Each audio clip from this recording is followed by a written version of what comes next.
এই কুকুরটি আমার ভক্ত হয়ে গেছে এমনটা বললেই চলে।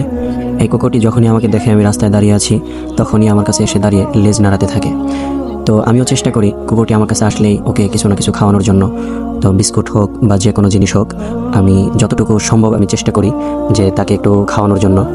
আসলে মানুষ বেইমানি করে, কিন্তু কুকুর কখনো বেইমানি করে না। তো অনেকেই আছেন কুকুর বিড়াল ধরে ধরে মারেন। তো আপনারা এদেরকে মারবেন না, অন্ততপক্ষে খাবার দিতে না পারলেও এদেরকে একটু আদর করবেন বা মারধর থেকে একটু দূরে থাকবেন, কারণ এদেরকেও তো আল্লাহ তাআলাই সৃষ্টি করেছেন। ভিডিওটি যদি আপনার কাছে বিন্দু পরিমাণ ভালো লেগে থাকে, একটি লাইক, একটি কমেন্ট এবং একটি শেয়ার করে সবার মাঝে ছড়িয়ে দিন, যাতে সবাই এমন ভালো কিছু কাজ করতে পারে। অন্ততপক্ষে পশুর আত্মাগুলো তো শান্তি পাবে। আমার পেজের ভিডিওগুলো আপনাদের কাছে ভালো লেগে থাকলে আমাকে ফলো দিয়ে ভালো ভালো ভিডিও বানানোর উৎসাহিত করবেন। আমি যেন সবসময় ভালো ভালো কাজ আপনাদেরকে উপহার দিতে পারি এবং ভালো ভালো কাজ আমার আত্মা পরিশুদ্ধর জন্য আমি করে যেতে পারি। সকলে আমার জন্য দোয়া করবেন।